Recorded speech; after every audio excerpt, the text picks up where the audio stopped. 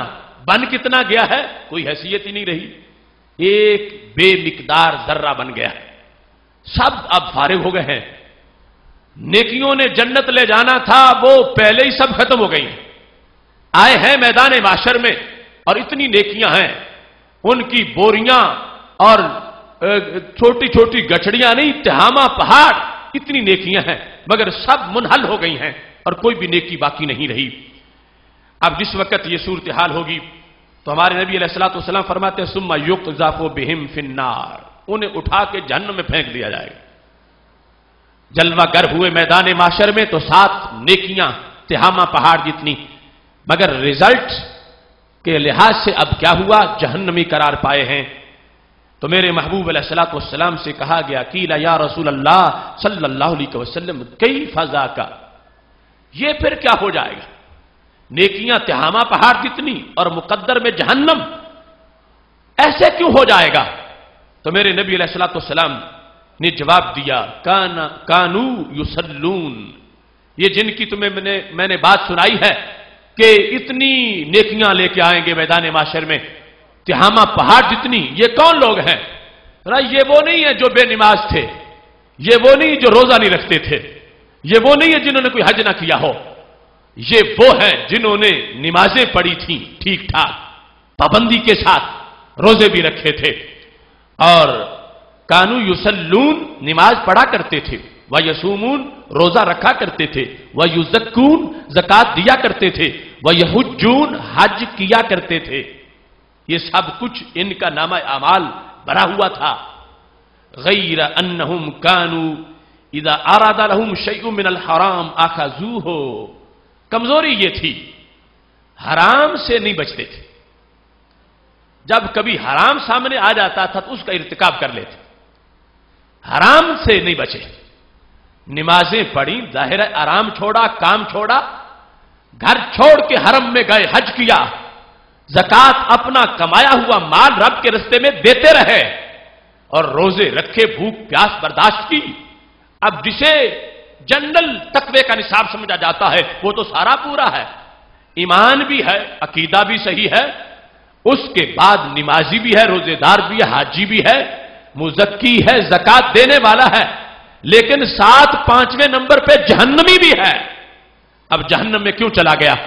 اس واسطے کہ حرام کا ارتکاب کیا تھا، حرام سے نہیں بچا تھا.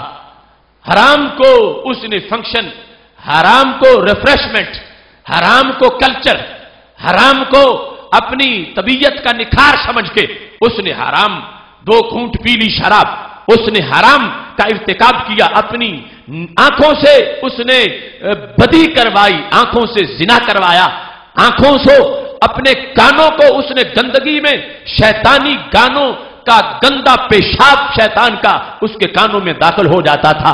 اس کی آنکھ بد نگاہی سے نہیں بچتی تھی. اس نے اپنے کاروبار میں سود کو جائز سمجھے رکھا، عملاً اگرچہ عقیدے میں ناجائز سمجھتا تھا. اس نے اس طرح کی صورتحال اختیار کی کہ حرام سے بچ کے نہیں رہا، نماز بھی نہ رہی، روزہ بھی نہ رہا، حج بھی نہ رہا، زکات بھی نہ رہی. تو اس واسطے آج رمضان المبارک کے ان برستے انوار کے اندر ہمیں اپنے معمولات کا سروے کرنے کی ضرورت ہے، تلاشی لینے کی ضرورت ہے کہ ہم یہ اپنے بینک بیلنس کے نیکیوں کے بھرنے کے لیے لگے ہوئے ہیں، روزہ ہے، پابندی ہے، رات کو تراویح ہے، سب کچھ کرتے ہیں، کہیں دوسری طرف سے دیمک نہ لگ جائے اور کہیں ایسا نہ ہو کہ سب کچھ کیا ہوا بھی رائگاں ہو جائے. اس واسطے ہمیں اپنے معمولات میں، اپنے کاروبار زندگی میں، اپنے رہن سہن میں یہ دیکھنا ہے کہ کہیں کسی لحاظ سے ہم حرام کا ارتکاب نہ کر رہے ہوں. اس واسطے یہ اہم موضوع ہے کہ اس کی پہچان ہوگی تو آگے انسان بچ سکے گا، اگر پہچان نہیں ہوگی تو بچ کیسے سکے گا؟ اور اس پر مدار ہے جو کما رہے ہیں وہ بھی باقی تب رہے گا جس وقت ہم حرام سے دور رہیں گے اور حلال کا قرب اختیار کریں گے. سید عالم نور مجسم شفیع معظم صلی اللہ علیہ وسلم کا یہ فرمان بھی صحیح حدیث میں مسند امام احمد کے اندر موجود ہے. میرے نبی علیہ الصلوۃ والسلام ارشاد فرماتے ہیں من اشترى ثوبا بعشرة دراہم، جس نے کپڑا خریدا 10 دراہم کا، فی ثمنہ درہم من حرام، ان 10 میں سے ایک حرام کا ہے. 10 کے 10 حرام کے نہیں، ایک حرام کا ہے. یعنی امیزش ہے تھوڑی سی حرام کی. آج تو معاذ اللہ یعنی ایسے صورتحال ہے کہ 10 کے 10 ہی حرام کے ہوں. بہت سے لوگوں کا ایسا بھی معاملہ ہے، اور کتنی احتیاط کی ضرورت ہے. وہاں پر یہ ہے کہ 10 میں سے صرف ایک حرام کا ہے، باقی 9 اس کی جائز کمائی کے ہیں، ایک جو ہے وہ حرام کا ہے. تو میرے محبوب علیہ الصلوۃ والسلام ارشاد فرماتے ہیں لم یقبل اللہ لہ صلاۃ ما دام علیہ، جب تک وہ کپڑا اس کے بدن پہ رہے گا اس کی کوئی نماز قبول نہیں ہوگی. اب دیکھو یہ کیسی آلودگی ہے. ہم بدن ستھرا رکھیں، ہم وضو کریں، ہم غسل کریں، ہم کپڑے دھلائیں کہ ان پر کوئی پلید چیز، نجس چیز نہ لگی ہوئی ہو، تاکہ ہمارے کپڑے بھی ستھرے ہوں، بدن بھی ستھرا ہو کہ ہم نے نماز پڑھنی ہے. یہ خیال کر لیں اور وہ خیال نہ کریں کہ جس کی بنیاد پر کہ جب تک وہ بدن پہ رہے تو کوئی نماز بھی قبول نہ ہو. اس خیال کی بھی اور اس اہتمام کی بھی ضرورت ہے. اس واسطے آج امور حیات کے اندر ایک نہیں، 100 نہیں، ہزاروں ایسے مسائل ہیں کہ جن کی طرف ہمیں توجہ کی ضرورت ہے، جس کے نتیجے میں ہم حرام سے بچ سکتے ہیں اور رب ذوالجلال کی رحمتوں کا حصول ہو سکتا ہے. اس سلسلہ میں چند مثالیں عرض کرتے ہوئے اس موضوع کی اہمیت کی آپ کے سامنے اپنی گفتگو کو سمیٹنے کی کوشش کرتا ہوں. صحیح مسلم شریف میں سید عالم نور مجسم شفیع معظم صلی اللہ علیہ وسلم کا ایک فرمان ہے، حدیث نمبر 4058. میرے محبوب علیہ الصلوۃ والسلام نے ایک شخص کو خیبر کا گورنر بنایا. جب خیبر فتح ہو گیا تو صحابی تھے، ان کو وہاں کا عامل بنایا. وہ آئے اور خیبر سے کھجوریں لے کر آئے، بے تمرن جنیب، بڑی اچھی اور عمدہ کھجوریں خیبر کی. تو نبی اکرم صلی اللہ علیہ وسلم نے انٹرویو کیا اور بتایا ان کو، اور نصاب قیامت تک کے مسلمانوں کو عطا فرما دیا.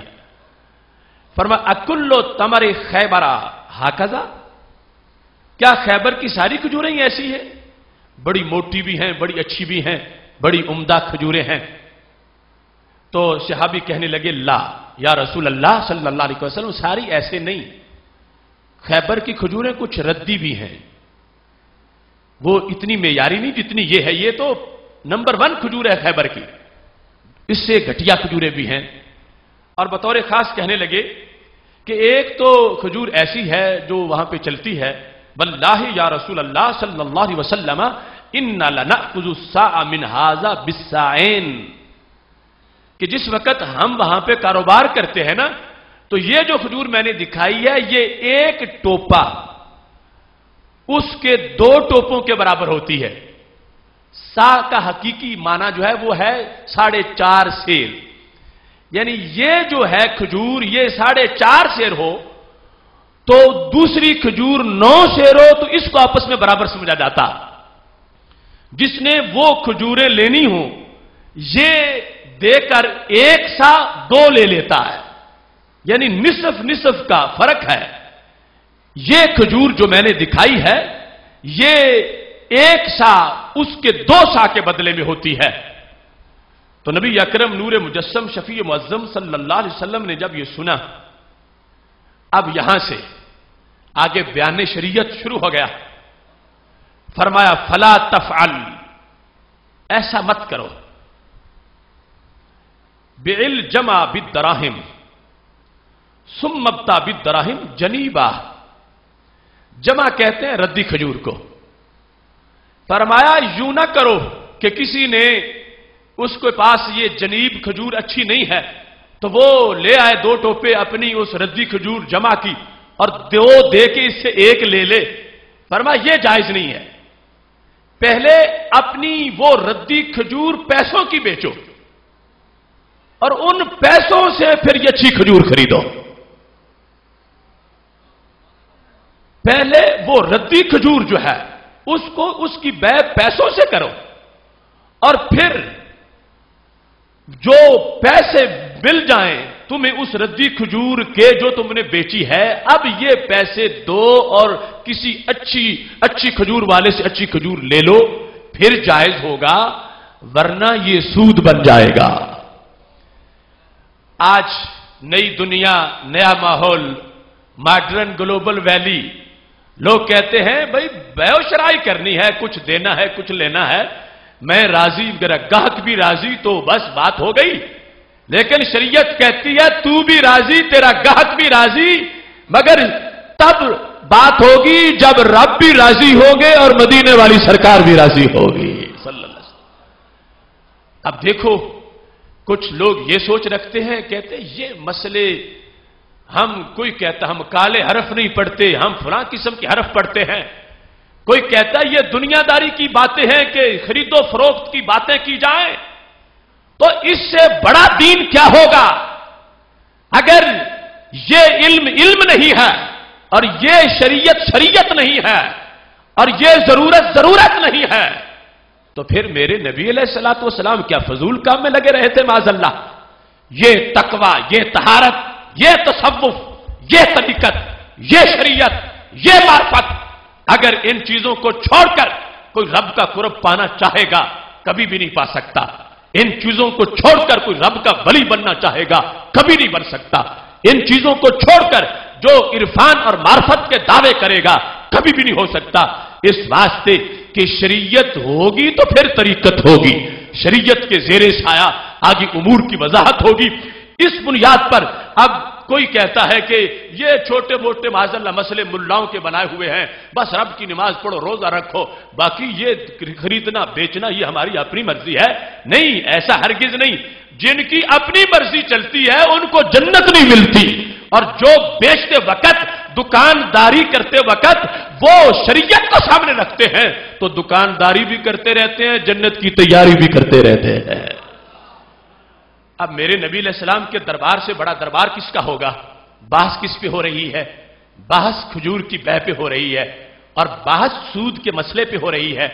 ایک ہے کھجور کا کھجور کے مقابلے میں بیچنا کھجور دینا کھجور لینا تو سرکار نے فرمایا اب برابر ہوگی. اگر زائد ہو تو سود بن جائے گا چونکہ جنس ایک ہے تو برابری ہوگی.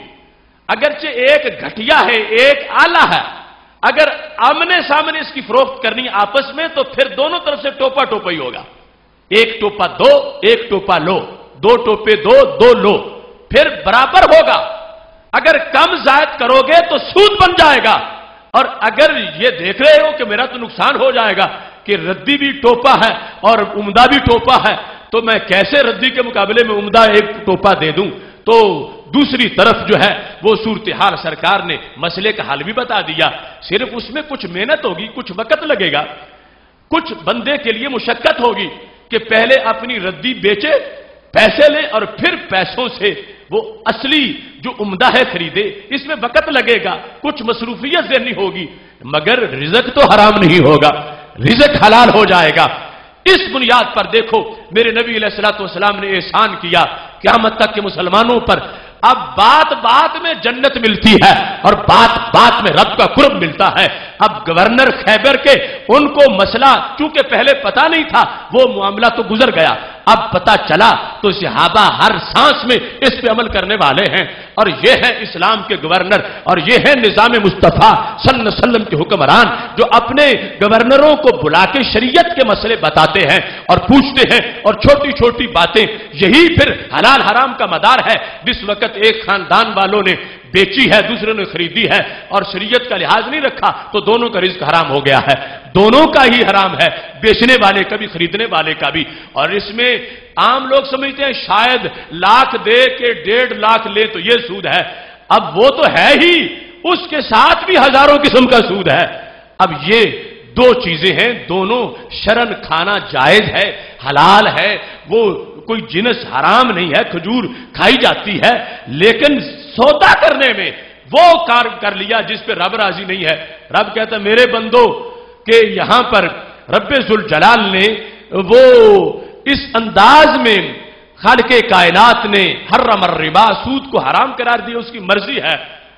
احل اللہ البیع وحرم الربا, اس نے کہا بے تو حلال ہے مگر سود حرام ہے.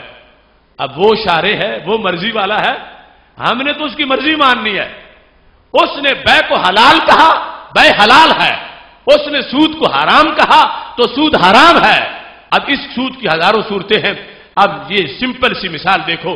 اب یہاں پر ایک عام یہی ویو ہو سکتا ہے کہ دیکھو کھجوریں ہی ہیں نا, نفس الامر میں تو بات جا کے ایک ہی بنے گی کہ ایک طرف 2 ٹوپے ہیں, دوسری طرف ایک ہے. 2 ٹوپوں کی قیمت جو ہے وہ اتنی ہے جتنی ایک ٹوپے کی ہے.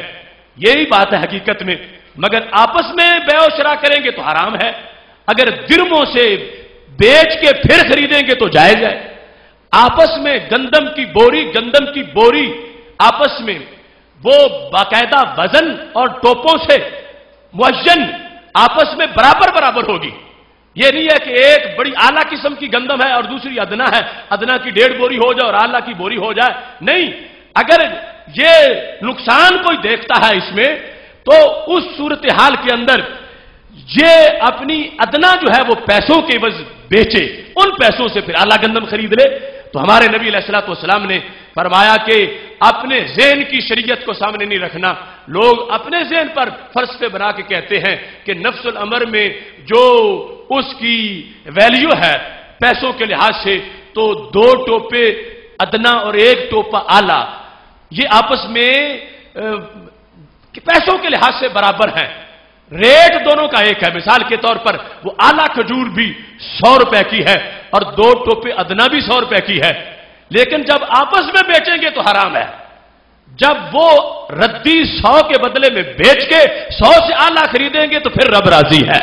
اور یہی شریعت ہے اور یہ دین ہے کہ ہم نے اپنی مرضی سے کام نہیں کرنا, اپنے رب کی مرضی سے اپنی زندگی کو مکمل کرنا ہے.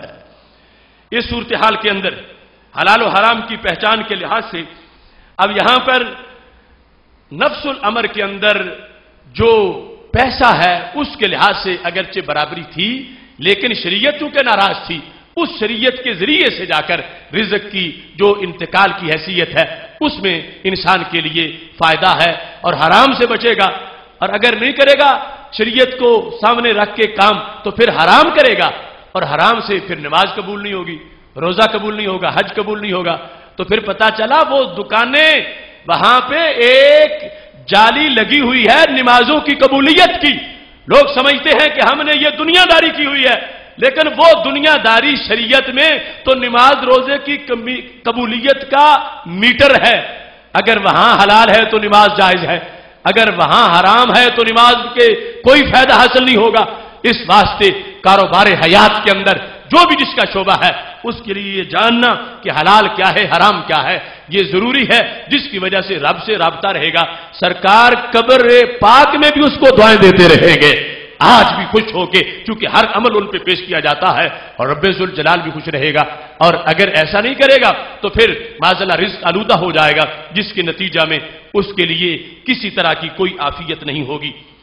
دوسرے مقام پر سید عالم نور مجسم شفیع معظم صلی اللہ علیہ وسلم کے صحابہ کا عمل, اس کی وضاحت میں تھوڑا سا میں اس کی 1-2 مثالیں عرض کر دوں. حضرت عمر فاروق رضی اللہ تعالیٰ عنہ تشریف فرما تھے. مسلم شریف حدیث نمبر 4035 ہے. حضرت طلحہ بن عبید رضی اللہ تعالیٰ عنہ بھی ان کے پاس بیٹھے ہوئے تھے. حضرت مالک بن اوس آئے, ان کے پاس سونا تھا اور وہ چینج کروانا چاہتے تھے، یعنی دینار تھے اور درم لینا چاہتے تھے، جس طرح پیسے چینج کروائے جاتے ہیں۔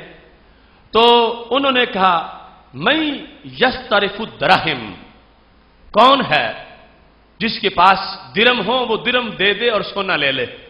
یہ مصرف جدید عربی میں بینک کو کہا جاتا ہے، تصریف چینج کرانے کو کہا جاتا ہے۔ تو انہوں نے کہا میں یسترف الدراہم، کون ہے جو کہ دراہم دے دے اور دینار لے لے، سونا لے لے اور چاندی اس کے مقابلے میں مجھے دے دے۔ اب یہاں پر اگرچہ جن سے دو ہیں مگر یہ معاملہ سمنیت کا ہے۔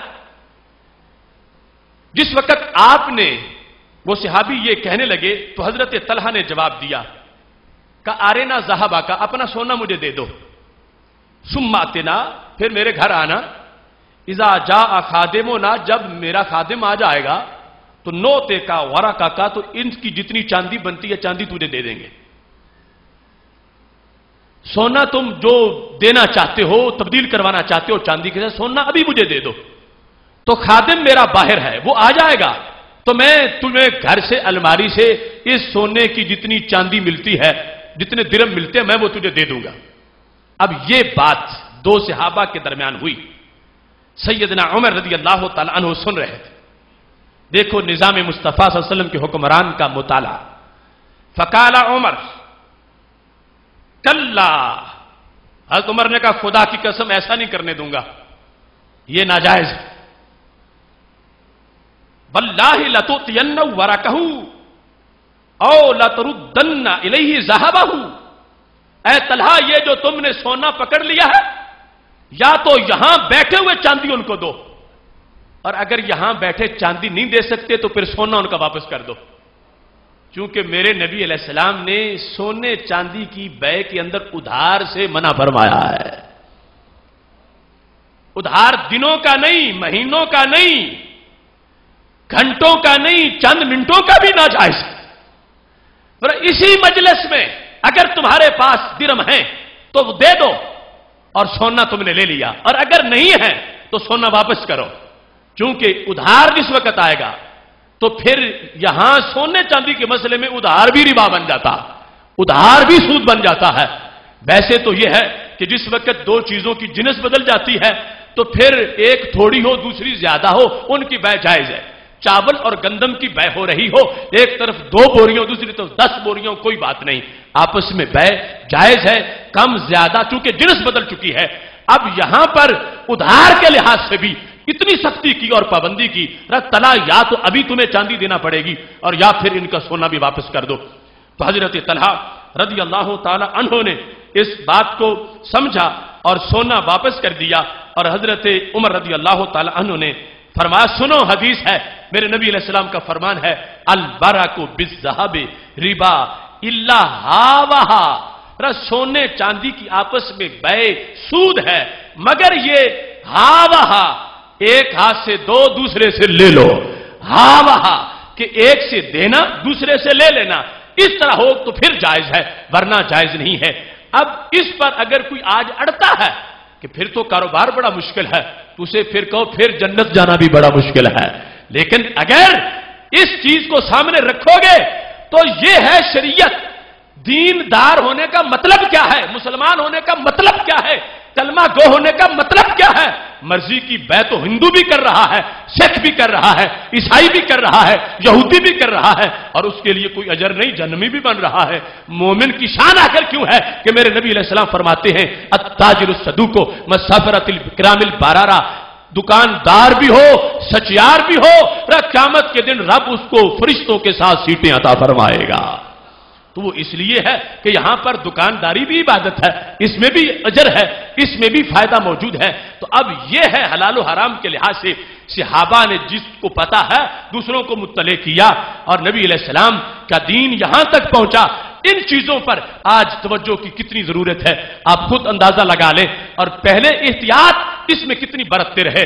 اس سبب سے حضرت عمر دوپہر کے وقت اگر ترچھی نگاہ سے سورج کو دیکھیں تو سورج کی آنکھیں بند ہو جائیں، اندھیرا چھا جائے، دنیا دوڑ پڑے کہ کہیں قیامت تو نہیں آ گئی کہ دن کے وقت اندھیرا چھا گیا ہے۔ امیر المومنین کہیں قیامت نہیں آئی، بس ڈیرے پہ کام کر رہا تھا، سورج نے تنگ کیا ہے تو میں نے ترچھی نگاہ سے دیکھا ہے، اس کی آنکھیں بند ہو گئی ہے۔ نیل کو رکا لکھیں تو پانی دینا شروع کر دے، یہ اس وقت ہے جب اندر تقوی، طہارت اور یہ شریعت کی بہار موجود ہے۔ اب اسی سلسلہ میں دیکھو ایک مقام حدیث نمبر 456 جو مسلم شریف میں ہے، باب بے تام ماسلم بماسلن، بے ہو رہی تھی کس کس کی؟ گندم کی اور جو کی، گندم اور جو کی آپس میں بے۔ اس سلسلہ میں جس وقت حضرت عبداللہ رضی اللہ تعالیٰ عنہ، معمر بن عبداللہ نے اپنا خادم بھیجا ایک سا گندم دے کر، یعنی وہ 4.5 سیر گندم، اور کہا بے ہو، اسے بیچو اور جو پیسے ملے اس سے تم جو خرید کے لے آؤ۔ فذهب الغلام، وہ بچہ جو چلا گیا اور اس نے جا کے سودا کر لیا اور جو سے ڈائریکٹ جا کے بے کر لی، اور کچھ جو زیادہ بھی لے لیے چونکہ گندم کے مقابلے میں وہ زیادہ بنتے تھے، اور بتا دیا کہ جو آپ نے مجھے طریقہ بتایا تھا نا کہ پہلے جو پیسوں سے بیچنے ہیں اور پھر پیسوں سے گندم یعنی گندم پیسوں سے بیچنی ہے اور پھر ان سے جو خریدنی ہے، میں نے ایسا نہیں کیا، میں نے سیدھے جو سے جا کے سودا کر لیا ہے، کیونکہ جنسیں جو دو ہیں تو اگر ایک جنس ہوتی تو پھر تو کمی زیادتی ناجائز ہوتی، اب گندم اور جنس ہے، جو اور جنس ہے، تو اب آپس میں بھی سودا کر لیں تو جائز ہے۔ تو ظاہر ہے کہ گندم تھوڑی ہونی تھی، جو سستے ہیں، زیادہ ہونے تھے، تو زیادہ جو مجھے مل گئے ہیں۔ تو معمر بن عبداللہ نے کہا لما فعلت ذالک، تم نے ایسا کیوں کیا؟ انطلق فردوا، جاؤ سودا واپس کرو، ولا تاخذن الا ما سلم بمثل، اگر تم نے میرے کہنے پہ عمل کر کے درمیان میں پیسے شامل نہیں کیے اور ان دو کے آپس میں سودا کرنا تھا تو پھر برابر برابر کر کے آؤ، تم زائد جو کیوں لے کے آئے ہو؟ جتنی گندم تھی اتنے ہی جو ہونے چاہیے۔ فإني كنت اسمع رسول اللہ صلی اللہ علیہ وسلم، میں نبی علیہ الصلوۃ والسلام سے یہ سنتا تھا کہ طعام کی بے برابر برابر ہونی چاہیے۔ اب راوی کہتے ہیں وَكَانَ طَعَامُنَا يَوْمَئِذٍ شَعِيرٌ، اس وقت ہمارا طعام جو ہی ہوتے تھے، تو اس کے بارے میں برابر برابر کا سرکار نے حکم دیا تھا۔ قِيلَ لَهُ، پاس بیٹھے ہوئے لوگ پڑھے لکھے تھے، انہوں نے کہا صحابی، اللہ کے محبوب صلی اللہ علیہ وسلم کے صحابی، یہ جو تم غصہ فرما رہے ہو اس غلام کی بے پر، یہ ناجائز تو نہیں ہے، اس نے جائز کیا ہے، چونکہ یہاں پر جنس بدل گئی ہے، جنس بدل جائے تو اضافہ ہو سکتا ہے، اگر گندم چاول کی بے ہو رہی ہو 1 بوری 1.5 بوری کے بدلے میں بک سکتی ہے، تو جو اور چیز ہے، گندم اور چیز ہے، تو یہاں پر اضافہ ہو سکتا ہے، اگر گندم تھوڑی تھی جو زیادہ بھی آ سکتے ہیں، تو آپ کیوں کہتے ہو کہ جا کے واپس کراؤ؟ تو انہوں نے کیا جواب دیا؟ کہنے والے نے کہا انہو لیسا بمثلہ، حدیث میں جو ناجائز ہے وہ تو ایک جنس کی ہے کہ آپس میں ایک جنس زائد نہیں ہونی چاہیے، تو جنس ہی دو ہیں، گندم اور جو دو جدا جدا ہیں۔ تو ان کا جواب کیا تھا؟ کہتے انی اخاف ان یداریا، مجھے ڈر ہے کہ کہیں قیامت کے دن رب پکڑ نہ لے کہ جو کچھ نہ کچھ تو گندم جیسے ہی ہوتے ہیں نا، مجھے مشابہت کا خطرہ ہے، اگرچہ دنیا گندم کو گندم کہتی ہے، جو کو جو کہتی ہے، مگر یہ آپس میں بہن بھائی ہیں، قریب قریب ہیں، اور مجھے اس قربت کی وجہ سے یہ خطرہ ہے کہ کہیں پھر بھی سود نہ بن جائے، اس واسطے میں یہ چاہتا ہوں کہ پہلے گندم پیسوں سے بیچو پھر پیسوں سے جو خریدو۔ اب یہ صورتحال صحابہ کرام علیہم رضوان کے لحاظ سے ہے، جب پڑا دین کو پتہ چل گیا، اس انداز میں اس احتیاط کو سامنے رکھا۔ اب بتاؤ ہمارے عہد کے 1,00,000 ولی بھی کیا کسی صحابی کے ہم پلہ ہو سکتے ہیں؟ بعد والے ہزاروں غوث کتب ولی کسی ایک صحابی کے بھی ہم پلہ نہیں ہو سکتے۔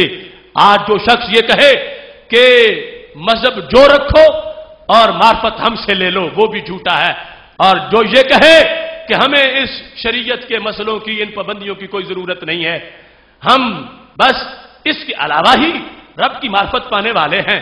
وہ معرفت کیسی معرفت ہو سکتی ہے؟ اس بنیاد پر اب یہ ہمارے نبی علیہ السلام کا دیا ہوا دین، یہ جن کو کچھ لوگ کالے لفظ کہہ کے ٹال دیتے ہیں، یہ کالے ہی اجالے والے ہیں، اور ان کی یہ قانون ہے، یہ نظام ہے، یہ دین ہے. ان کے ذریعے سے نور پیدا ہوتا ہے، ان کے ذریعے سے باطن میں روشنی پیدا ہوتی ہے، اور پھر جا کے شریعت مطہرہ کے امور سامنے آتے ہیں. اور یہ چیزیں اب اس پہ بحث کرنا، کوئی لوگ کہتے ہیں ہم اللہ والے ہیں، یہ دکانوں کے مسئلے ہم نہیں چھیڑتے. تو سرکار سے بڑا اللہ والا کون ہوگا؟ سرکار کے صحابہ سے پڑا ہوا سرکار کے زیر سایہ بیٹھ کے کون ہوگا؟ ان چیزوں کو پیش نظر رکھا کہ بندے کی روحانی تربیت، روحانی ترقی بند اسی میں ہے. جس وقت پیٹ میں حرام ہے، لباس حرام ہے، اس وقت روحانیت کہاں سے آ جائے گی؟ اس بنیاد پر آج کے اس موضوع کی امپارٹنس کو سمجھتے ہوئے ان تمام امور کو ہر وقت ذہن میں رکھنے کی ضرورت ہے.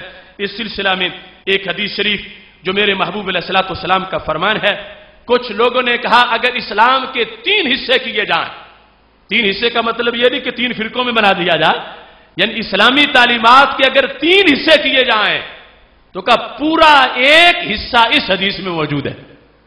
پوری اسلامی تعلیمات کا ایک حصہ، 2 حصے باقی دین ہے، ایک حصہ اس حدیث میں موجود ہے. اور امام ابو داؤد نے وہاں پہ کہا کہ دین کا مدار 4 حدیثوں پر ہے، اور ان 4 میں بھی اس حدیث کو شمار کیا ہے. آج کے اس موضوع کے لحاظ سے وہ حدیث ہمارے لیے بہت ہی اہم حدیث ہے. میرے نبی علیہ الصلوۃ والسلام سے حضرت نعمان بن بشیر رضی اللہ تعالیٰ عنہ روایت کرتے ہیں، سرکار ارشاد فرماتے ہیں ان الحلال بین و ان الحرام بین، حلال بھی واضح ہے، حرام بھی واضح ہے، وبینہما مشتبہات، اور ان کے درمیان کچھ مشتبہات ہیں. حلال ایک سائڈ پر، حرام ایک سائڈ پر، درمیان میں مشتبہات ہیں. تو سرکار دو عالم نور مجسم شفیع معظم صلی اللہ علیہ وسلم نے فرمایا لا یعلمہن کثیر من الناس، بہت سے لوگوں کو ان کا پتہ نہیں کہ اس کا تعلق حلال سے ہے یا حرام سے ہے. وہ دونوں وادیوں کے بیچ کا ایریا ہے، بفر زون. کچھ لوگوں کو فرمایا بہت سے لوگوں کو اس کا پتہ نہیں. یہ نہیں ہے کہ وہ شریعت نے مشتبہ چھوڑ دی، شریعت نہیں کو فیصلہ کر سکی. اگر مشتبہ کا یہ معنی ہوتا تو پھر تو کسی کو بھی پتہ نہ ہوتا. سرکار فرماتے ہیں بہت سے لوگوں کو پتہ نہیں ہے کہ اس کا زمرہ حلال ہے یا حرام ہے. کچھ چیزیں واضح حلال ہیں، کچھ چیزیں واضح حرام ہیں، اور کچھ درمیان میں مشتبہات ہیں. تو میرے محبوب علیہ الصلوۃ والسلام نے پالیسی بیان کی فمن اتقى الشبہات فقد استبرأ لدینہ وعرضہ. فرمایا جو بندہ مشتبہ چیزوں سے بچ کے رہتا ہے کہ کہیں اس میں گیا تو حرام میں نہ چلا جاؤں، ایک سائڈ پہ حلال دوسری میں حرام، درمیان میں مشتبہ چیزیں ہیں. فرمایا جو بندہ مشتبہ کے مقابلے میں اپنا ہاضمہ تیز نہ کر لے کہ کہے کہ یہ حرام تو واضح طور پر نہیں، کر لوں کوئی بات نہیں، حرام تو وہ ہے، یہ تو مشتبہ ہے. فرمایا جو بندہ مشتبہ سے اپنے آپ کو بچا گیا اس نے اپنا دین بچا لیا، اس نے دین بچا لیا. اب وہ حرام کی طرف نہیں جائے گا، چونکہ جس کی باؤنڈری حرام سے مل رہی تھی یہ اس کے قریب بھی نہیں گیا، یہ اس سے بھی دور رہا. جس نے اپنے آپ کو اس سے دور رکھا اس نے بچا لیا. وَمَنْ وَقَعَ فِي الشُّبْهَاتِ وَقَعَ فِي الْحَرَامِ، اور جو مشتبہ میں آ جائے گا وہ حرام میں بھی چلا جائے گا. مشتبہ چیز کا جو ارتکاب کر لے گا، کہے گا واضح حرام نہیں ہے، چلو کچھ کہتے حلال ہے کچھ کہتے حرام ہے تو میں کر لیتا ہوں، کچھ تو حلال سمجھتے ہیں اس کو. جس نے ایسی چیز کر لی وہ حرام بھی کرے گا. یہ سرکار کے لفظوں کا خلاصہ ہے، وہ ترقی کرے گا حرام کی طرف. اب دیکھو جس طرح سستی ہوتی ہے، کچھ لوگ نفل چھوڑتے ہیں، نفل چھوڑے تو پھر سنتیں چھوڑنا شروع کر دیتے ہیں، پھر فرض بھی چھوڑ جاتے ہیں. اور جو نفلوں کا پابند ہوگا سنتیں کیسے چھوڑے گا، اور جو سنتوں کا پابند ہوگا پھر فرض کیسے چھوڑے گا. انسان کی طبیعت سال پسندی کی طرف جاتی ہے. اس بنیاد پر حلال و حرام کے معاملے میں ہمارے نبی علیہ الصلوۃ والسلام نے فرمایا کہ پھونک پھونک کے چلو اور بچ کے رہو، اور جس کے بارے میں معمولی شائبہ بھی ہے، معمولی شائبہ بھی ہے، اس کا ارتکاب مت کرو، اس کی طرف مت جاؤ، اس کی طرف مت آگے بڑھو. دیکھو حضرت امام اعظم ابو حنیفہ رحمہ اللہ تعالی ایک شخص کی دیوار کے سائے میں کھڑے نہیں ہوتے، دھوپ میں کھڑے ہیں. کہنے والا کہتا امام دھوپ بڑی تیز ہے اور سایہ بھی موجود ہے تو سائے میں کھڑے ہو جاؤ. فرمایا جان بوجھ کے کھڑا نہیں ہوا اس واسطے کہ اس بندے نے میرا قرض دینا ہے، اور کلو قرض جرا نفعا فہو ربا، جس کو قرض دے کے اس سے کچھ فائدہ لیا جائے تو سود بن جاتا ہے، تو میں سائے میں کھڑا نہیں ہوتا کہیں میں اس سے کوئی فائدہ نہ لے بیٹھوں اور کہیں سود نہ بن جائے۔ حالانکہ سایہ سایہ ہے، مفت میں ہے، لیکن چونکہ اس کو میں نے قرض دیا ہوا ہے تو میں اس سے کوئی فائدہ حاصل نہیں کروں گا، اس کی دیوار سے بھی فائدہ حاصل نہیں کروں گا۔ اس بنیاد پر جو شبہات سے بچ کے رہتا ہے تو شبہات سے بچتا ہے تو پھر اس کو خیر ہے، اور جو شبہات کے اندر کہتا ہے کوئی نہیں یہ واضح حرام تو نہیں ہے، یہ کچھ کچھ حرام ہے، کچھ کچھ ناجائز ہے، چلو میں کر لیتا ہوں، تو میرے نبی علیہ السلام فرماتے ہیں وہ جس نے ایسا کیا تو کیا ہوا، وَمَنْ وَاقَعَ فِي الشُّبْهَاتِ وَاقَعَ فِي الْحَرَامِ، حرام میں چلا گیا۔ اس کی مثال بڑی خوبصورت دی، کرائی، جس طرح کہ ایک چرواہا ہوتا ہے بکریاں چراتا ہے، کہاں، حول الحما، چراگاہ کے گرد۔ چراگاہ کون سی کہ جو کہ حکومت نے اپنے لیے مخصوص کی ہوئی ہے، بادشاہ نے اپنے لیے مخصوص کی ہوئی ہے کہ کوئی عوام میں سے یہاں چرانے نہ آئے۔ اب یہ بندہ چرواہا کہتا ہے چلو جو ناجائز ایریا ہے وہاں اندر داخل نہیں کروں گا، وہاں دیوار کے ساتھ ساتھ تو لے جاتا ہوں بکریاں، وہاں جو باؤنڈری ہے وہاں تک تو لے جاؤں، چلو آگے نہیں لے جاؤں گا۔ تو میرے نبی علیہ الصلوۃ والسلام فرماتے ہیں جو قریب لے گیا یوشکو ان یقع فی، پھر بکریاں آگے بھی داخل ہو جائیں گی، پھر روکنا مشکل ہو جائے گا۔ روک تب سکے گا جب پہلے دور رکھے گا، جو کہے گا چلو آخری حد تک تو لے جاتا ہوں، پھر آگے دیکھی جائے گی، پھر تھوڑی سی بھی توجہ ادھر ہوگی بکری منہ ڈال جائے گی، پھر جانور اس میں داخل ہو جائیں گے۔ کیا خوبصورت طریقہ ہے مثال دے کر دین سمجھانے کا۔ میرے نبی علیہ السلام کے معارف کتنے ہیں، اور جو ذکر ہو رہا تھا بکریاں چرانے کا اس کی حکمتیں بھی دیکھو۔ پاک محبوب علیہ الصلوۃ والسلام نے مثال دے کر کتنے مخفی امور کو واضح کر دیا ہے۔ فرمایا اب واضح کرنا ہے کہ جو چیزیں مشتبہ ہیں ان کے قریب مت جاؤ ورنہ حرام میں بھی پڑ جاؤ گے، بکری کی مثال دے کر پھر آگے ارشاد فرماتے ہیں الا ان لکل مالک حما، ہر بادشاہ کی کوئی نہ کوئی چراگاہ ہوتی ہے، یعنی جو اس نے مخصوص کر رکھی اپنے لیے کہ اور اس میں کوئی نہ آئے۔ فرمایا الا وان حم اللہ محارمہ، رب کی چراگاہ اس کی حرام چیزیں ہیں۔ رب نے جن کو حرام کہا یہ رب کی سرکاری وہ مخصوص جگہ ہے، اب رب نے اس کو حرام کر دیا۔ فرمایا جو قریب جائے گا یہ اس چرواہے کی طرح ہے جو بکریاں قریب لے گیا ہے اور اب بالکل آخری دھانے پہ پہنچ گیا ہے، تھوڑی غفلت کرے گا تو کام خراب ہو جائے گا، تھوڑی غفلت کرے گا پھسل کے اندر جا گرے گا، تھوڑی سی غفلت میں بھی کام خراب ہو جائے گا۔ اس واسطے فرمایا اللہ کی حدود کے قریب بھی مت جاؤ، پھلانگنا تو بڑی دور کی بات ہے، قریب بھی مت جاؤ، اپنے آپ کو دور رکھو تاکہ انسان اپنے نقصان کو نہ پہنچ سکے۔ میرے محبوب علیہ الصلوۃ والسلام نے اسی حدیث کے آخر میں وہ تاریخی جملے بولے کہ جسم میں ایک لوتھڑا ہے، اگر صحیح ہو جائے تو سارا جسم صحیح ہو جاتا ہے، اگر خراب ہو جائے تو سارا جسم خراب ہو جاتا ہے، فرمایا اس کو دل کہا جاتا ہے۔ تو یہ دل کو ستھرا کرنے کے سارے امور ہیں۔ حلال و حرام کے لحاظ سے آج کا یہ ہمارا سبق، اس کے چند حصے میں نے آپ کے سامنے پیش کر دیے، اور اس میں حلال و حرام کے لحاظ سے ایک پورا نصاب زبان کا ہے، پورا نصاب ہاتھ کا ہے، پورے بدن کا ہے۔ کچھ باتیں اقوال جس طرح کل کے سبق میں آپ نے سنا، کچھ لفظ بولنے حرام ہیں، کچھ سننے حرام ہیں۔ اس بنیاد پر مکمل طور پر اپنے آپ کو پابند کرنے کی ضرورت ہے، اور اس حاجت کے پیش نظر دل میں شوق ہونا چاہیے دین پڑھنے کا، دین سننے کا، کہ ہم ڈنگروں کی طرح نہیں، حیوانوں کی طرح نہیں، انہیں کوئی ضرورت نہیں کسی کورس کی، کیونکہ انہیں رب نے عقل ہی نہیں دی اور انہیں مکلف ہی نہیں بنایا، اور نہ ان کے لیے جنت بنائی ہے۔ ہمیں عقل دی ہے، ہمیں مکلف بنایا ہے، ہمارے لیے ثواب رکھا ہوا ہے۔ اس بنیاد پر ہمیں ضرورت ہے کہ ہم نے اپنا ہر کام شریعت سے پوچھ کے کرنا ہے، اور وہ تب پتہ چلے گا جب ہمیں شریعت کے بارے میں امور کا پتہ ہوگا۔ اس واسطے فہم دین میں ہم ہما جہت موضوع رکھتے ہیں تاکہ مختلف شعبہ زندگی سے تعلق رکھنے والے لوگوں کو اس سے ڈوز ملتی رہے، تھوڑا تھوڑا کر کے سنتے جائیں گے، سمجھتے جائیں گے، بیان کرتے جائیں گے، رب برکت دے گا۔ جتنا آگے بتائیں گے اتنا رب کنویں میں اور پانی پیدا فرما دے گا۔ اس موضوع کو ختم کرتے ہوئے ایک نہایت اہم بات آپ کے سامنے پیش کرتے ہوئے، ہم یقیناً اپنے بزرگوں کا احترام کرتے ہیں، اپنے مشائخ کا احترام کرتے ہیں، اور ان کی تعلیمات کو اپنے پیش نظر رکھتے ہیں، لیکن یہ بات ہر شخص کے ذہن میں رہے، کتنا بڑا مرشد ہو، کتنا بڑا پیر ہو، کتنا بڑا شیخ طریقت ہو، یہ سب شریعت کے تابع ہیں، اور ان میں کوئی بھی شریعت کا حاکم نہیں ہے کہ شریعت پہ حکمران بن جائے۔ اس واسطے کسی مقام پر بھی اگر کوئی شخص شریعت کو چھوڑ کر اپنی مرضی پہ لوگوں کے چلاتا ہو تو اس وقت اس کی مرضی کو قبول نہ کیا جائے، اور جس وقت شریعت کی خلاف ورزی کو اپنی طریقت قرار دے رہا ہو اس وقت اس طریقت کو طریقت نہ سمجھا جائے، اور کوئی شخص بھی اپنا یہ دین نہ سمجھے کہ چونکہ میرے پیر نے کہہ دیا ہے لہذا اگرچہ حرام ہے میں تو کروں گا، پیر نے کہہ دیا، چونکہ میرے پیر نے کہہ دیا ہے، میرے استاد نے کہہ دیا ہے، میرے لیڈر نے کہہ دیا، میرے قائد نے کہہ دیا ہے لہذا میں نے تو کرنا ہی ہے۔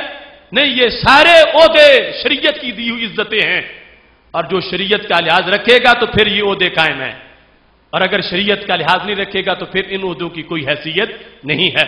میں سلام کرتا ہوں اپنے مشائخ کو، اہل سنت کے بزرگوں کو، تصوف و طریقت کے حقیقی وارثوں کو۔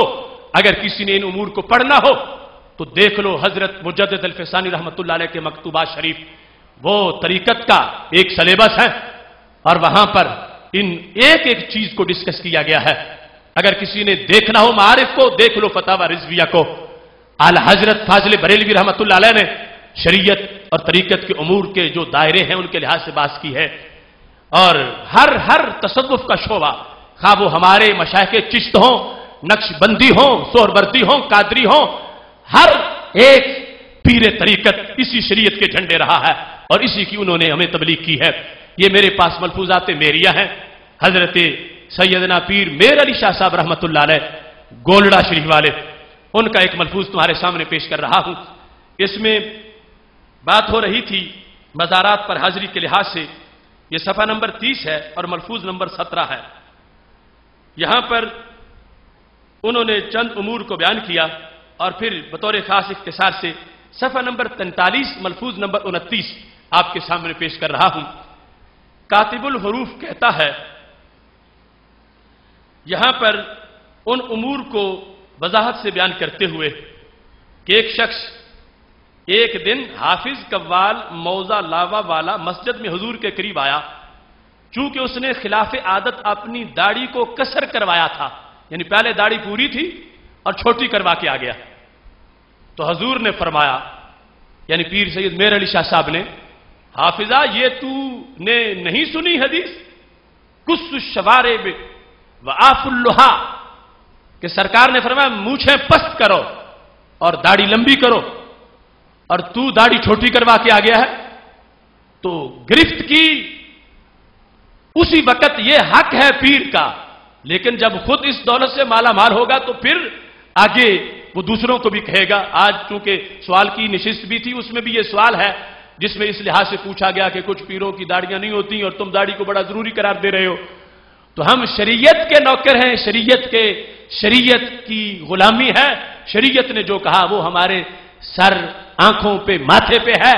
اس واسطے یہ حضرات جو تصوف طریقت کے وارث ہیں اور جن کی روحانیت سے دنیا میں بہاریں ہیں، کس انداز میں ان امور کو انہوں نے واضح بیان کیا ہے۔ یہ 71 صفحے پر ملفوظ نمبر 73 ہے، 70 اور 71 پر ایک شخص نے عرض کیا کہ مزارات متبرکہ کے آگے سجدہ کرنا، ان پر رخسار ملنا اور ان کے گرد طواف کرنا جائز ہے یا نہیں؟ یہ حضرت پیر سید میر علی شاہ صاحب رحمۃ اللہ علیہ سے کسی نے پوچھا، جو ان کے ملفوظات مہریہ میں لکھا ہے صفحہ نمبر 70 پر۔ ایک شخص نے عرض کیا کہ مزارات متبرکہ کے آگے سجدہ کرنا، ان پہ رخسار ملنا اور ان کے گرد طواف کرنا جائز ہے یا نہیں؟ فرمایا، جواب پیر میر علی شاہ صاحب کا کیا ہے؟ شرع ظاہر ان امور کی اجازت نہیں دیتی، شریعت میں ناجائز ہے۔ اب جو پوچھنے والا تھا اس کے سامنے آپ نے کہا، اس لیے میں کیسے ان کے جواز کا فتویٰ دے سکتا ہوں؟ شریعت میں جب ناجائز ہے تو میں جواز کا فتویٰ نہیں دے سکتا۔ جب جواب مکمل ہوا پھر اس شخص نے عرض کیا کہ میں نے سنا ہے ان امور کی اجازت حضور سیالوی سے ان کے ملفوظات میں ثابت ہے کہ پیر میر علی شاہ صاحب تمہارے پیر جو پیر سیال ہیں میں نے سنا ہے کہ ان کے ملفوظات میں اس کی اجازت موجود ہے۔ اب دیکھو بھولے مرید، جاہل مرید، ان کی صورتحال اور حقیقت بیان کرنے والوں کا انداز۔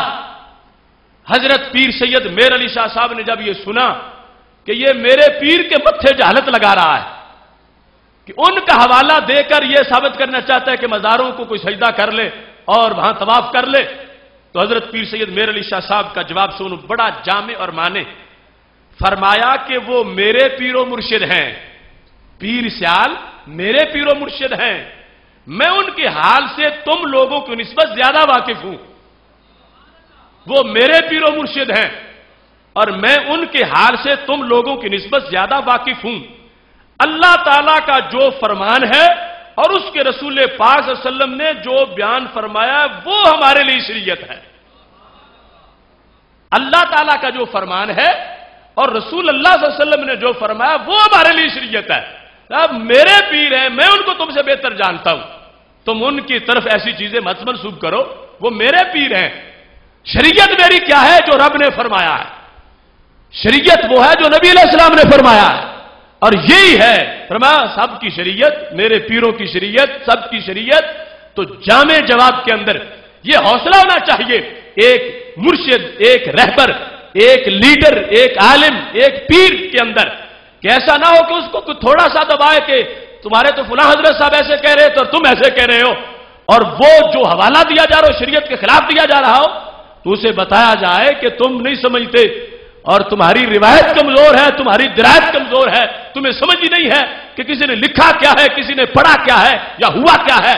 اس واسطے ایسے گھونسلوں سے اگر کوئی شریعت کے خلاف کوئی اپنے امور ظاہر کرتا ہے، ہمارے اکابر، ہمارے مشائخ، ہمارے پیران طریقت نے ہرگز ایسے لوگوں کی حمایت نہیں کی، اور یہی بتایا ہے کہ حلال و حرام کا بیان یہ اللہ نے کیا ہے، نبی علیہ الصلوۃ والسلام نے وضاحت فرمائی ہے، سرکار کو اپنی طرف سے رب نے شارع بنایا ہے، اور باقی آگے ائمہ دین ہیں، فقہا ہیں، ان میں سے کوئی بھی شریعت بنانے والا نہیں، یہ سارے شریعت سکھانے والے ہیں، یہ شریعت ظاہر کرنے والے ہیں۔ مجتہد بھی قیاس سے جو کچھ بیان کرتا ہے تو اپنی طرف سے گھڑ کے نہیں دیتا، صرف شریعت چھپی ہوتی ہے، مجتہد اوپر سے پردہ ہٹا دیتا ہے اور وہ چیزیں لوگوں کے سامنے ظاہر ہو جاتی ہیں۔ اسی واسطے اہل سنت و جماعت تقلید کو بھی مانتے ہیں، فقہ کو بھی مانتے ہیں، تصوف کو بھی مانتے ہیں کہ ہر چیز جو اس میں روح ہے وہ قرآن و سنت کی ہے، اور اسی کے ساتھ ہی ہر چیز کے اندر انسان کی پختگی بھی ہے اور نجات بھی ہے۔ رب ذوالجلال ہم سب کو ان امور کو پیش نظر رکھنے کی توفیق۔ کل کا ہمارا جو موضوع ہے وہ بڑا ہی اہم، میٹھا اور ہیبت ناک موضوع ہے، عید میلاد کیوں اور کیسے۔ تو عید میلاد کے بارے میں ہمارے پہلے کتابچے بھی چھپے ہوئے ہیں، تقاریر بھی ہیں، لیکن جو لوگ زیادہ ضد کرتے ہیں کہ عیدیں صرف دو ہیں، تم نے پتہ نہیں یہ تیسری کہاں سے منگوا لی ہے، تو بالخصوص لفظ عید کے لحاظ سے عید میلاد کیوں اور کیسے، یہ کل تفصیلاً انشاءاللہ بیان ہوگا، دوسرے دوستوں تک بھی پیغام پہنچائیں، اللہ سب کو عمل کی توفیق عطا فرمائے۔ وآخر دعوانا الحمدللہ رب العالمین، الحمدللہ رب العالمین والعاقبۃ للمتقین والصلاۃ والسلام علی رسولہ الکریم، اللہم احفظنا بالاسلام قائمین واحفظنا بالاسلام قاعدین واحفظنا بالاسلام راقدین ولا تشمت بنا الاعداء والحاسدین۔ یا الہ العالمین، رسول اللہ صلی اللہ علیہ وسلم کے عظیم مرتبہ کے طفیل، ہماری اس نشست کو اپنے دربار میں قبول فرما۔ یا اللہ حاضرین کی دلی نیک تمنائیں پوری فرما، بیماروں کو شفا کاملہ عاجلہ عطا فرما، مقروضوں کو قرض سے نجات عطا فرما، پریشان ہاں لوگوں کی پریشانیوں کو دور فرما۔ یا الہ العالمین، حافظ محمد طیب صاحب اور حاجی محمد سعید منور صاحب جو آج کے میزبان ہیں، اے اللہ ان کی اس کاوش کو اپنے دربار میں قبول فرما، اور حاجی محمد سعید صاحب کے والدین کو اس کا ثواب پہنچا۔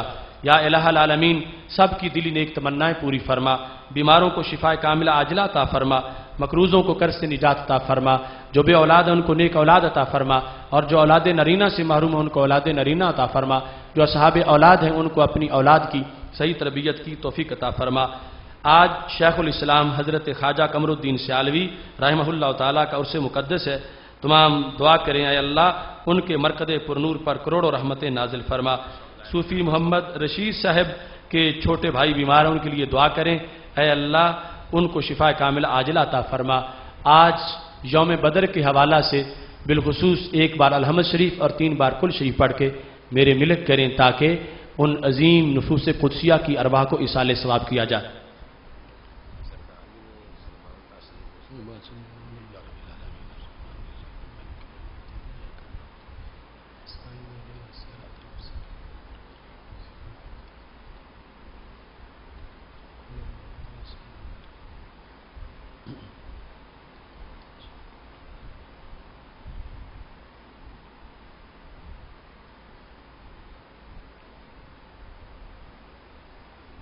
یا الہ العالمین، جو پڑھا اس پہ ثواب مرتب فرما، اس کا ثواب رسول اللہ صلی اللہ علیہ وسلم کی روح کے لیے پیش کرتے ہیں، قبول فرما۔ آپ کے وسیلہ جلیلہ سے تمام انبیاء کرام علیہم السلام، خلفائے راشدین، صحابہ کرام، اہل بیت اطہار رضوان اللہ علیہ اجمعین، تابعین، تبع تابعین، ائمہ طریقت، ائمہ شریعت، جمیع المسلمین والمسلمات کی ارواح کے لیے پہنچاتے ہیں، قبول فرما۔ بالخصوص شہدائے بدر کی ارواح کے لیے پیش کرتے ہیں، قبول فرما۔ یا اللہ ان کے راکد پر نور پر مزید رحمتوں کا نزول فرما۔ الہی پر اثر میری دعا کر، بجاہ مصطفیٰ خیر الورا کر، خدا بندہ دعا میری یہی ہے، میرے ممتاز غازی کو رہا کر۔ وصلی اللہ تعالی علی حبیبہ خیر خلقہ سیدنا مولانا محمد وآلہ وصحبہ اجمعین۔